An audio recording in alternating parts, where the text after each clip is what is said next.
उत्तर मुंबई के अंदर जब यहाँ के लोकसभा प्रत्याशी केंद्रीय मंत्री पीयूष गोयल जी ने हॉस्पिटल और मेडिकल सुविधाओं का अभाव देखा, तो उन्होंने राधा कृष्ण धामानी ट्रस्ट से आग्रह किया कि यहाँ पर 1000 बेड का सुपर स्पेशल हॉस्पिटल बनना चाहिए और उन्हें सहमति दी।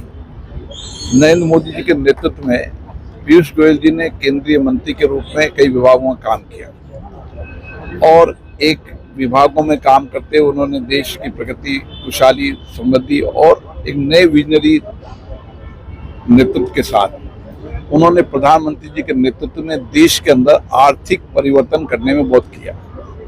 इकोनॉमी के साथ ट्रेड, व्यापार अन्य देशों के साथ बेहतर हो, उसके लिए भी उन्होंने काम किया।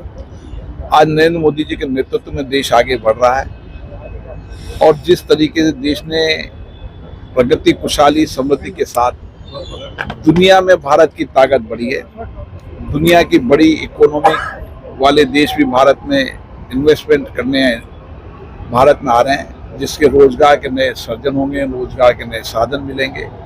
केवल इंडस्ट्री नहीं, सर्विस सेक्टर के साथ तमाम सेक्टर के अंदर आप देखिए कि छोटे छोटे विषयों को लेकर प्रधानमंत्री जी ने हर सेक्टर के अंदर एक बड़े परिवर्तन किए। आज इस 10 साल के अंदर एक नया परिवर्तन का युग दिख रहा है जो आने वाले समय में विकसित भारत के संकल्प को पूरा करेगा। बिरला जी, एक सवाल लूंगा मैं आपसे। आज प्रधानमंत्री ने सभा की महाराष्ट्र में, उन्होंने कहा कि कांग्रेस पार्टी मुद्दों की राजनीति नहीं कर पा रही है तो फर्जी वीडियो द्वारा गलत नैरेटिव जो है, डीप फेक वीडियो जो है वो फैला रही है। सही बात है, कांग्रेस के पास न कोई मुद्दे हैं, न नेतृत्व, न कोई प्रधानमंत्री का उम्मीदवार है, न उनके पास देश के विकास की कोई योजना है और न विकसित भारत की कोई योजना है। केवल वह मुद्दों से भटकाना चाहते हैं। अरंगल प्रचार, झूठे प्रचार, गलत वीडियो, गलत चीजें, गलत तथ्य जनता के अंदर फेंक कर जनता को भ्रामक करना चाहते हैं। वो मुद्दों पे चुनाव लड़े ना, कैसा भारत बनाना चाहते हैं। 10 साल उनका शासन रहा, 10 साल मोदी जी का शासन रहा। आप तुलना कीजिए 10 साल के अंदर इस शासन की और उनके 10 साल के शासन की, तो आपको देश उस मुद्दों पर नहीं जाना चाहते। वो कभी आरक्षण के विषय को छेड़ते हैं। जब मोदी जी ने कह दिया कि सामाजिक व्यवस्था आरक्षण की लागू रहेगी, अमित शाह जी ने बयान दे दिया, तो भी वो भटकाना चाहते हैं। इसलिए उनके पास न मुद्दे हैं, न विजन है, न नेतृत्व है, केवल झूठ है और झूठ के आधार पर चुनाव लड़ना। मेरा सौभाग्य है कि मुझे उत्तर मुंबई में माननीय प्रधानमंत्री नरेंद्र मोदी जी ने सेवा करने का मौका दिया। आने के बाद जो जो चीजें महसूस हुई, दिखी, हमारे सभी आमदार माननीय गोपाल शेट्टी जी से चर्चा में निकली, वो सभी चीज़ों पे हम मिलके एक टीम के नाते हम सब यहाँ पे काम कर रहे हैं।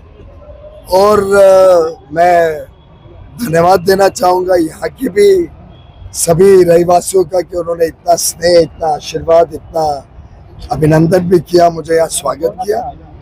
और मुझे लगता है कि अपार संभावनाएं हैं, अपार काम करने के लिए मौका है और हम अवश्य जिस प्रकार से लोगों की आशा अपेक्षा है उसको पूरा करेंगे।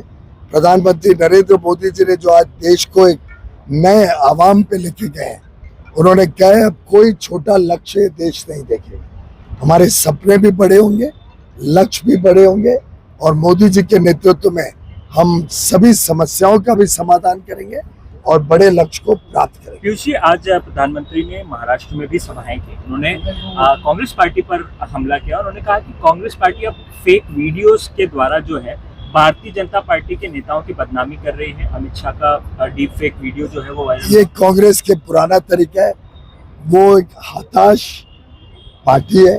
आपने हमारे क्षेत्र में भी देखा, मेरे ऊपर भी एक झूठा आरोप लगाकर आदित्य ठाकरे, प्रियंका चतुर्वेदी, उपाठा की, कांग्रेस की वर्षा गायकवाड़, ये सब लोगों ने पूरी तरीके से बेबुनियाद, जो प्रेस के मित्रों ने सिद्ध किया कि बेबुनियाद और झूठा एक नैरेटिव सेट करने की कोशिश की और समाज में जो सामाजिक समरसता है, जो आपसी तालमेल है, वो बिगाड़ने की कोशिश। कांग्रेस पार्टी तुष्टीकरण और विभाजन की राजनीति के अलावा कुछ चाहती नहीं है। मुझे लगता है कि प्रधानमंत्री मोदी जी के नेतृत्व में जो आज देश एकता और एकजुटता के संदेश के साथ पूरे गर्व के साथ विश्व शक्ति बनने के लिए निकला है, उसमें कांग्रेस पार्टी अस्वस्थ हो गई है, हारने वाली है। मुंह तोड़ जनता उनको जवाब देगी और ऐसी स्थिति में वो अपनी हताशा ऐसे डीप फेक और फेक वीडियोस के माध्यम से ही प्रचार करेगी। हम सब ने चौकन्ने रहना है और आप सब मीडिया के बंधुओं से भी मेरा और जनता और सोशल मीडिया के मित्रों से भी मेरा अनुरोध रहेगा कि हर एक चीज़ को रिसर्च करें, हर एक चीज़ की जानकारी पूरी तरीके से निकालें, बजाय कि आप उनके टूल किट का एक मीडियम बन जाए या आपको भी वो एक टूल की तरह इस्तेमाल करें। तो सभी लोग चौकन्ने रहे।